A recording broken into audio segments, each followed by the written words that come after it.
Speculation. It always drives up demand for assets. This is no different for natural resources. As resource companies enjoy making profit, they will mine more and more, destroying the environment in the process. In fact, only 10 to 15% of annual gold demand worldwide comes from industrial use. The rest is going to jewelry and investment. Speculation also artificially pumps the price of assets. For some natural resources, the speculative part of its price can be as big as 60%, making it less accessible to industries that actually matter. Like lithium is needed for electric vehicles and precious metals are needed for medical equipment. Can anything be changed to make the planet hurt less?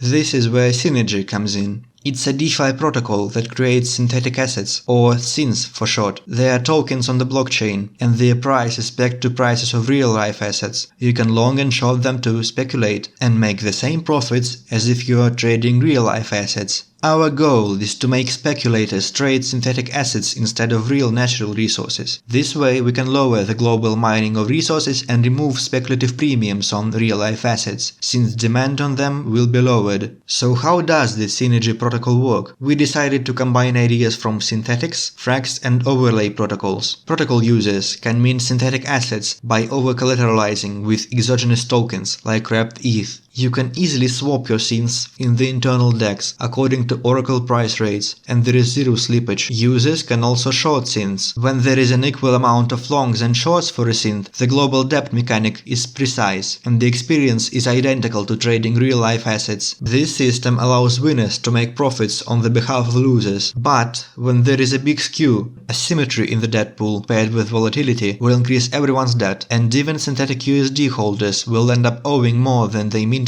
originally. That's why we invented debt insurance. Users can stake and lock up RAW, which is our governance token, which will compensate your losses in case global debt rises. Now, besides competing with each other, users can also compete with the protocol itself. Proportional user counterparties are no longer necessary. Insurance greatly improves Synths price pegs, because users are incentivized not to dump it on third-party dexes like Uniswap. It will also allow the protocol to release more synthetic assets much quicker, since the skew early on can be mitigated with compensations. To track real-life assets, we use Chainlink, and with the help of Trueflation, we also use other interesting indices, such as housing prices. In the same way as we make resources more accessible by moving speculation to the blockchain, the same can be done to housing prices. And lastly, we moved luxury to the blockchain as well. We made NFTs that users can mint with synthetic gold, since in real life, gold is mostly used for jewelry.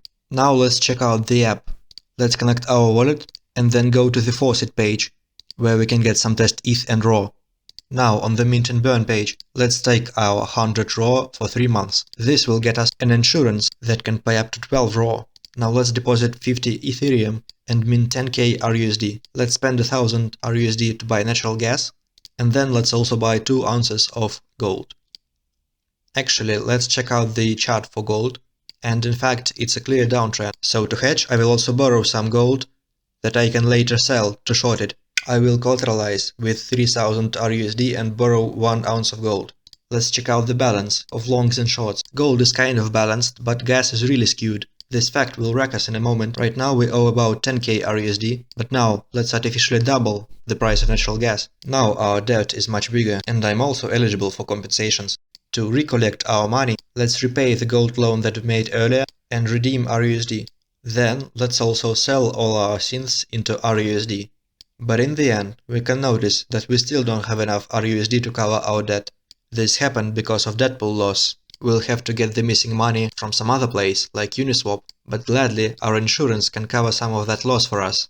Now our debt is zero, our insurance is fully used, and we got some raw tokens from it. If my lockup time was longer, I would get even more. Now let's check out our NFT collection. The cool thing about these pieces is that you can smelt them back into ERC20 tokens, so they will always have a minimal backing price. I am not wealthy enough to mint a giant cube, so instead I will mint this 1 ounce gold coin. After minting, I can find my NFTs on OpenSea.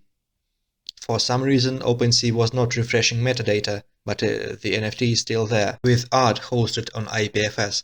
Right now we only have 1 RGLD, but if I burn my gold coin, it has an ID of 2. I will retrieve my 1 RGLD that was there.